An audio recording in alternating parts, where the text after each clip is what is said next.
राज्यातील शेतकऱ्यांसाठी आज दिवसभरातील झटपट व ठळक बातम्या. संपूर्ण बातम्या पाहण्यासाठी आताच आपल्या चॅनल मराठी न्यूज 3.0ला सबस्क्राईब करा व बेल आयकॉनवरती प्रेस करा, जेणेकरून या चॅनलवरती बनवलेल्या प्रत्येक व्हिडिओचे नोटिफिकेशन तुमच्यापर्यंत सर्वात अगोदर पोहोचेल. लाडक्या बहिणींची सर्वात मोठी चिंता मिटली. 1500 रुपयाबाबत सरकारचा थेट निर्णय. लाडकी बहीण योजनेच्या लाभार्थ्यांनी सध्या KYC करायचे आवाहन केले जात आहे. आता सरकारने या योजनेबाबत मोठा आणि अत्यंत महत्त्वाचा निर्णय घेतला आहे. या निर्णयानंतर आता लाडक्या बहिणींची चिंता मिटणार आहे. साक्री तालुक्यात ओला दुष्काळ जाहीर करा. महाराष्ट्र राज्य कांदा उत्पादक शेतकरी संघटनेची मागणी. अध्यक्ष माननीय भारत दिघोळे साहेब यांच्या मार्गदर्शनाखाली साक्री तालुका पदाधिकाऱ्यांनी शिक्षण मंत्री माननीय दादा सुबे यांना दिले निवेदन. दिल्ली मुंबईसह अनेक विमानतळावर हाय अलर्ट. विमान कंपन्यांना बॉम्बस्फोटची धमकी. देशातल्या महत्त्वाच्या विमानतळावर सुरक्षा यंत्रणा कडक करण्यात आली आहे. केळीच्या भावात घसरण. शेतकरी मेटाकुळीला तर व्यापाऱ्याचे चांग भलं. केळीला मागील वर्षाच्या तुलनेत यावर्षी बाजारात प्रति क्विंटल जेमतेम 500 रुपये भाव बघायला मिळत असल्याने केळी उत्पादक शेतकऱ्यांचे मोठे आर्थिक नुकसान होत आहे. कोल्हापुरातील शेतकरी संघटनांचे ऊस दर आंदोलन मागे. शेवटी काय झाला निर्णय? ऊस दर व इतर मागण्याबाबत काहीच दखल घेतली जात नसल्याने आंदोलनकर्ते आक्रमक झाले.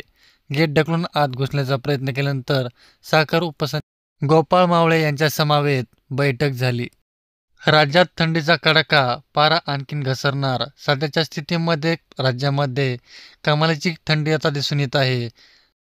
कमी भावावरून कारंजा बाजार समितीत पुन्हा गोंधळ. शेतकऱ्यांनी थांबवली हराशी. पोलिसांचा चोख बंदोबस्त. सोयाबीनला कमी दर मिळाल्याच्या निषेधार्थ कारंजा कृषी उत्पादक बाजार समिती मंगळवार 11 नोव्हेंबर रोजी पुन्हा एकदा मोठा गोंधळ पाहायला भेटला.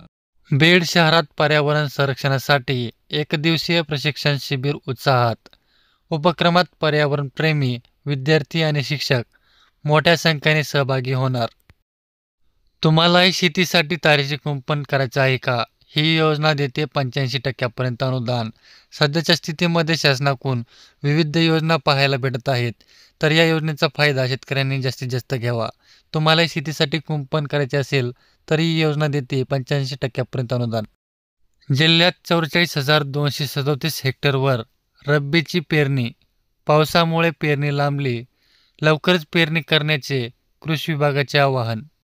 शेतकऱ्यांनी KYC तात्काळ करणे अत्यंत गरजेचे.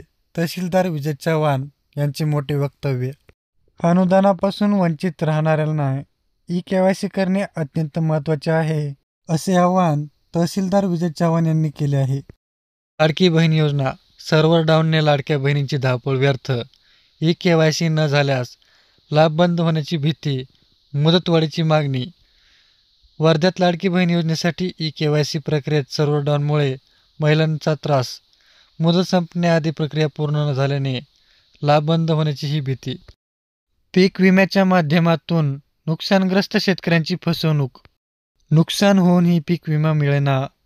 ऑगस्ट-सप्टेंबर महिन्यामध्ये झालेल्या अतिवृष्टीमुळे शेतकऱ्यांचे मोठ्या प्रमाणावरती नुकसान झालं. मात्र नुकसान होऊनही शेतकऱ्यांना पीक विम्याची आणखीही करावीच लागते. शेतकऱ्यांच्या खात्यावरती प्रत्यक्षात आणखीही कोणतेही पैसे पडलेले नाहीयेत. 10 महिन्यात 198 शेतकऱ्यांचे टोकाचे पाऊल. कर्जबाजारपणा आणि पीक हानीमुळे. हमी भाव केंद्र सुरू न केल्याने प्रति क्विंटल 600चा फटका. मंगळवेढा तालुक्यातील मका उत्पादक शेतकरी हतबल.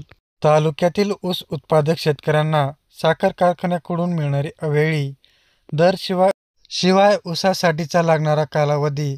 यामुळे तालुक्यातील शेतकऱ्यांनी अन्य पिकाचा पर्याय म्हणून मका पिकाची निवड केली आहे. कधी मिळणार PM किसानचा 21वा हप्ता? केंद्र सरकारच्या PM किसान योजनेचा 21वा हप्ता काही राज्यांसाठी जाहीर झाला असून पूर आणि भूलग्रस्तांसाठी शेतकऱ्यांना विशेष मदत मिळालेली आहे.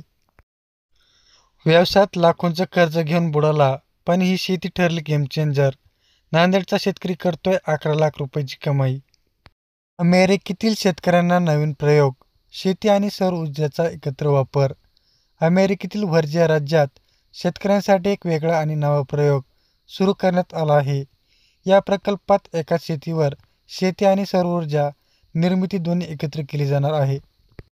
मजूर कापणीच्या संकटावर सहकारातून मात. वाडा तालुक्यातील वाडा कोलम भौगोलिक सरकारी शेती संस्थेतून हार्वेस्टरद्वारे भात कापणीचे प्रात्यक्षिक दाखवले. त्यामुळे सहकाराच्या माध्यमातून कमी खर्चात आणि वेळेत कापणी शक्य होईल.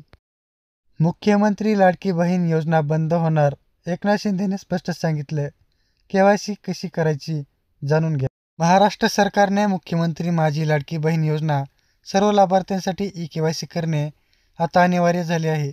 या प्रक्रियेसाठी शासनाने आणखी 2 महिन्यांचा वेळ दिला आहे. बनावट सोने गहाण ठेवून बँक ऑफ बडोदाची ₹1.25 कोटी फसवणूक. बीडमधील प्रकार, 18 जणांच्या विरोधात गुन्हा दाखल, मुख्य सूत्रधार अटकेत. अशाच नवनवीन व्हिडिओ पाहण्यासाठी आत्ताच आपल्या चॅनलला सबस्क्राईब करा व बेल आयकॉनवरती प्रेस करा.